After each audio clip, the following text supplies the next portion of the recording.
Good morning everyone, this is अर्पिंसल and स्वागत है आपका daily news analysis for beginner series के आज के सेशन में। इस सीरीज में हम इकोनॉमिक टाइम्स की हर न्यूज को with concepts, fast story and in depth explanation cover करते हैं। तो ये सीरीज बिगनर्स के लिए बिल्कुल एप्ट है जो अपनी न्यूज़पेपर रीडिंग हैबिट को बिल्ड कर रहे हैं और Economic Times as newspaper choose किया है। तो फर्स्ट न्यूज से स्टार्ट करेंगे। गवर्नमेंट में locate central jab procurement FM.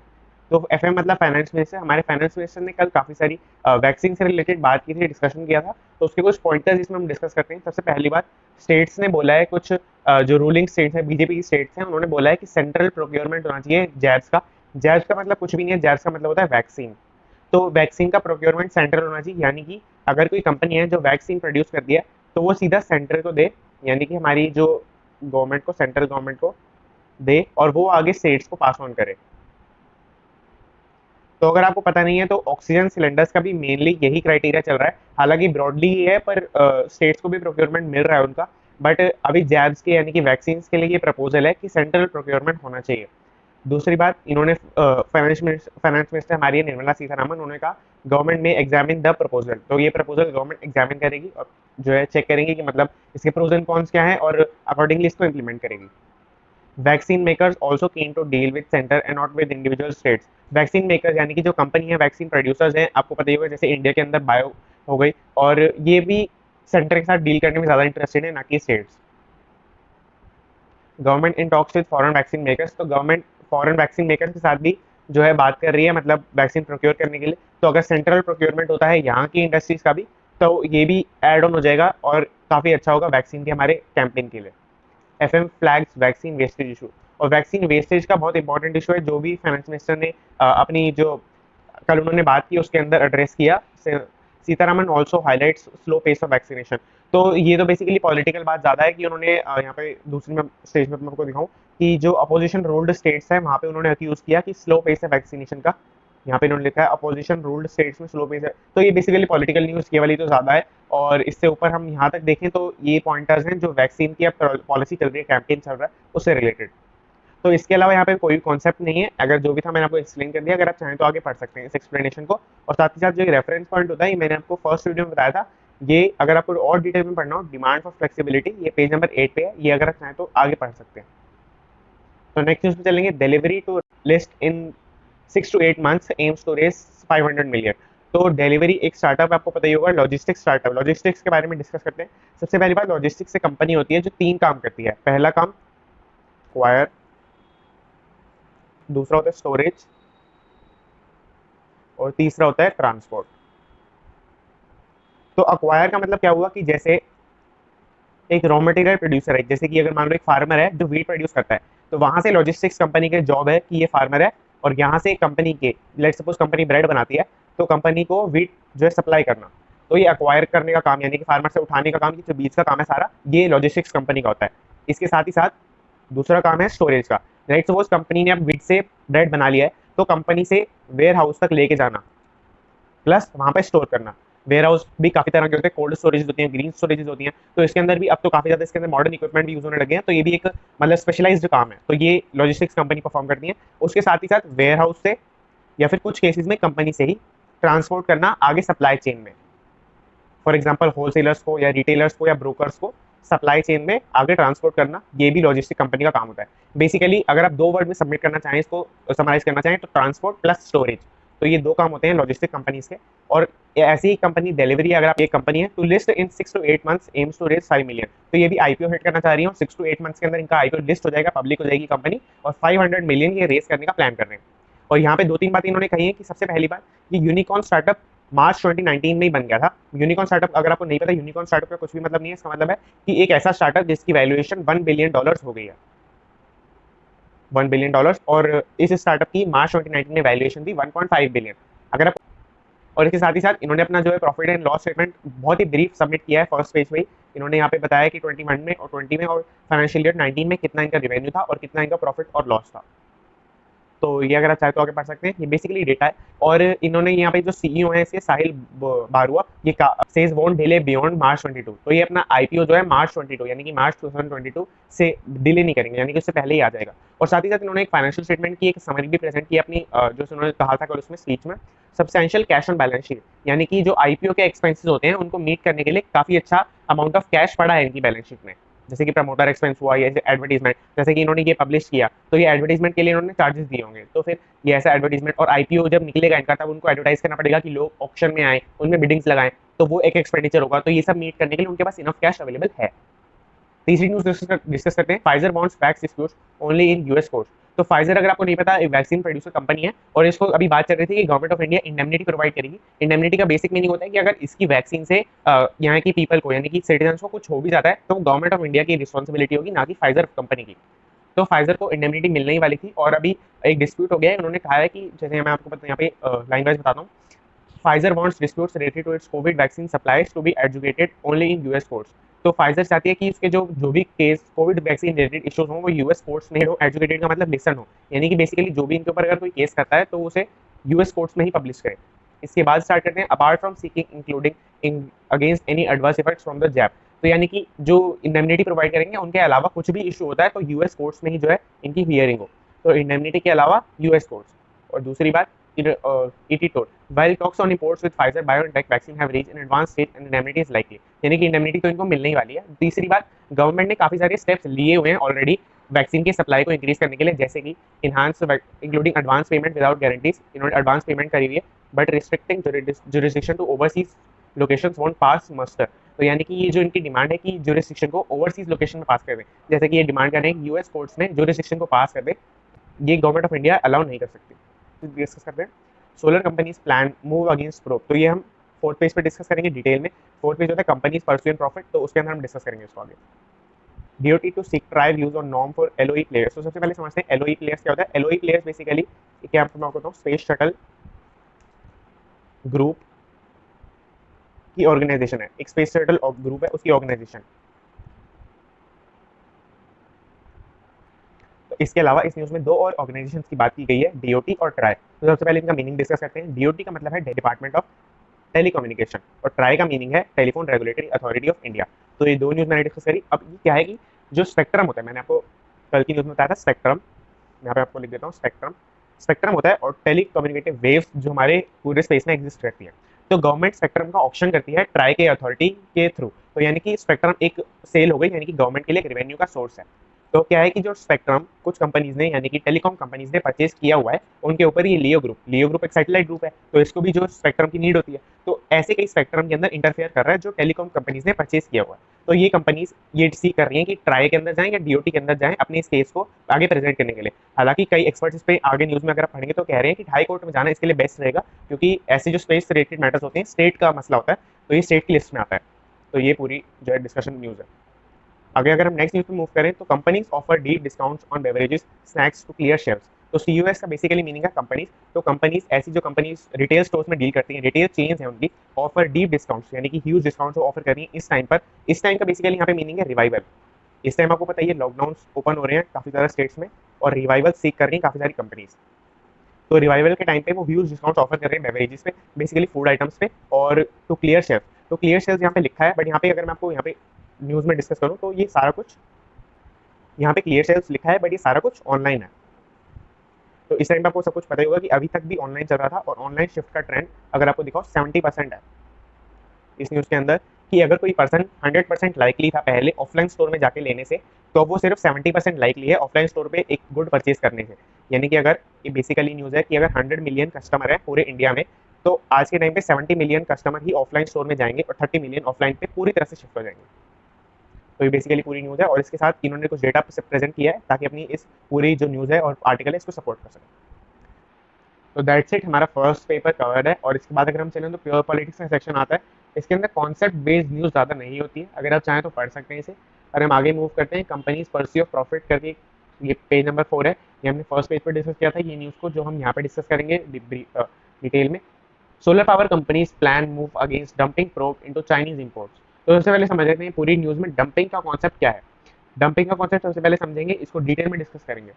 तो एक कंपनी लेट्स सपोज है जो चाइना की कंपनी है। चाइना यानी कि एक रिच नेशन हुआ, जो एक काफ़ी ज़्यादा मतलब वेल परफॉर्मिंग इकोनॉमी भी है और एक रिच नेशन है।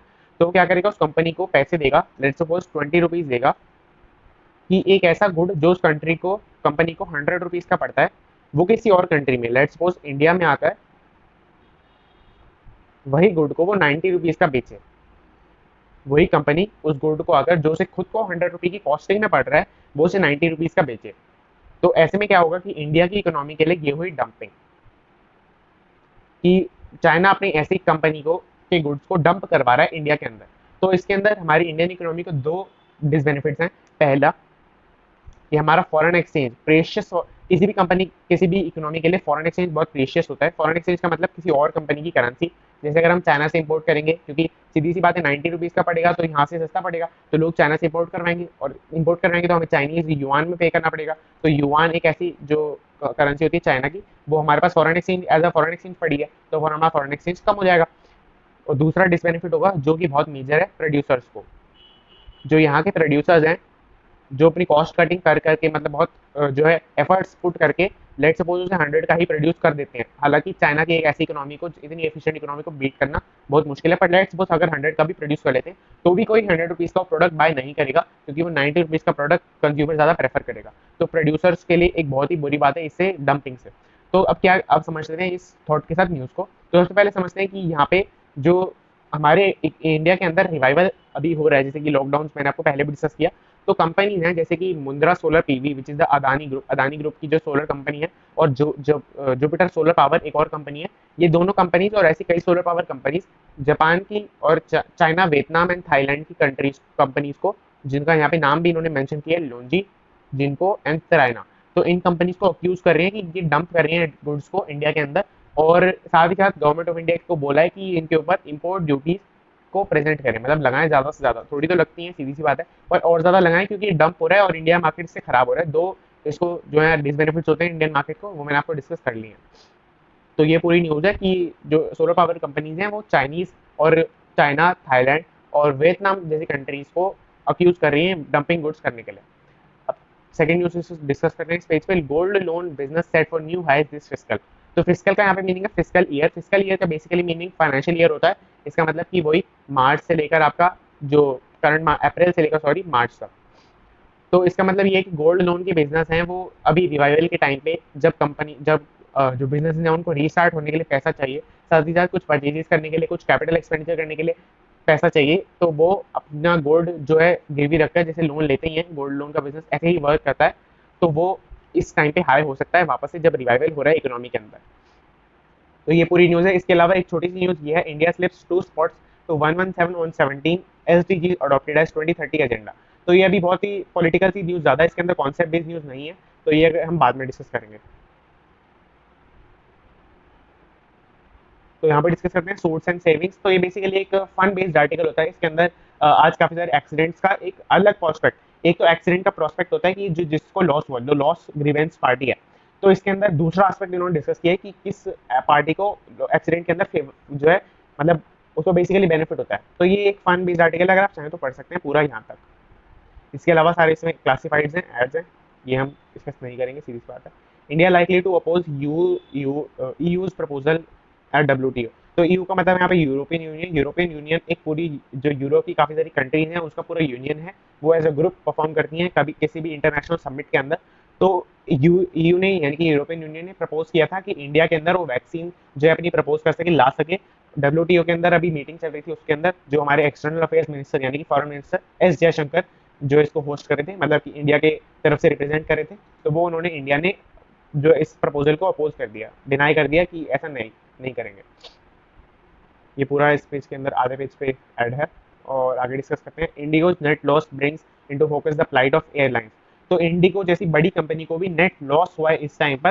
तो ये बहुत ही ज्यादा प्लाइट की बात है, यानी कि प्रेडिकमेंट है, एक बुरी सिचुएशन है एयरलाइंस इंडस्ट्री के अंदर।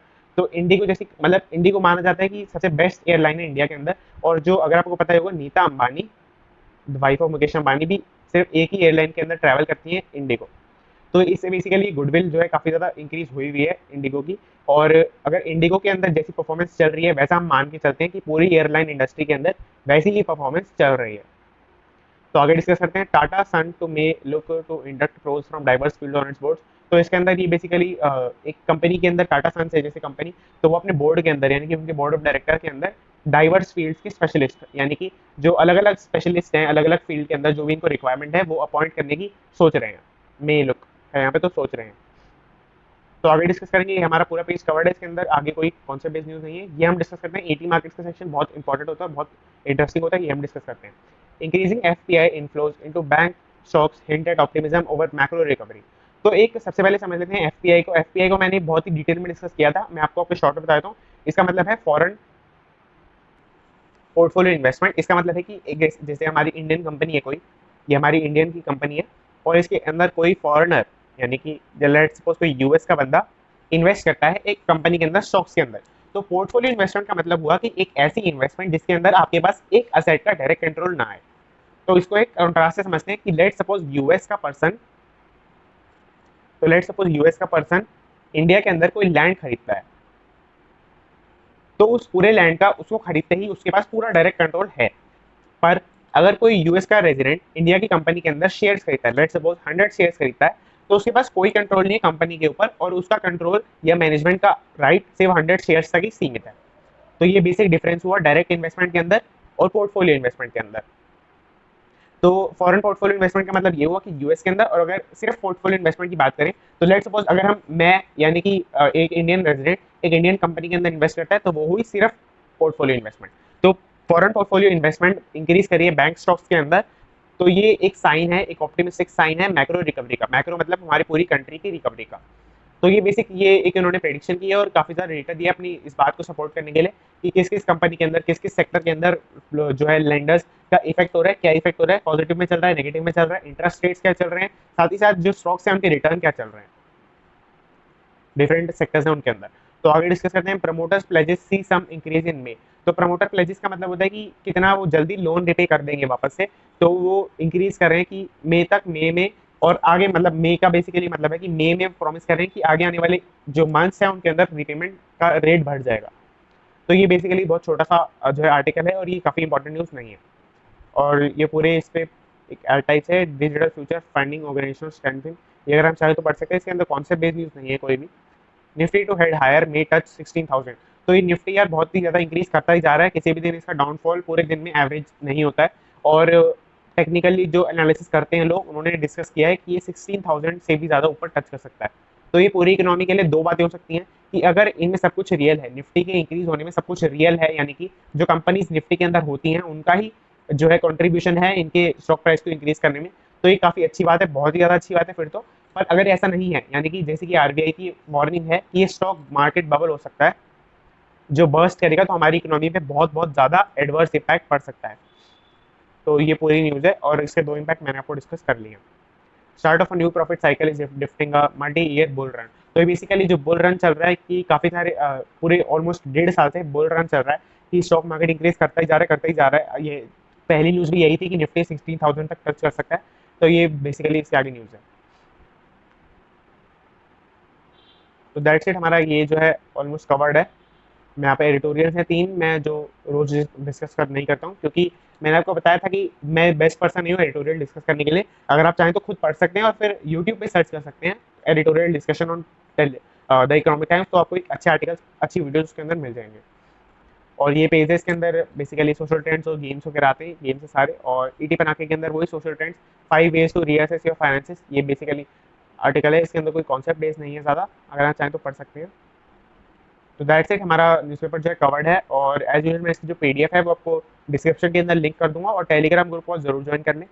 उसके अंदर कल भी 2-3 डिस्कशन हुए थे। एक जो है मेंबर है उसके अंदर उन्होंने एक न्यूज़ को जो है डिस्कस किया था कि वो फेक है या रियल है, वो स्टॉक मार्केट बबल से रिलेटेड थी। तो अगर आप चाहें तो ऐसी जो डिस्कशन है उसके अंदर करना, कुछ भी अगर आप डिस्कस करना चाहते हैं न्यूज़ को, तो आप टेलीग्राम ग्रुप को जरूर ज्वाइन कर लें।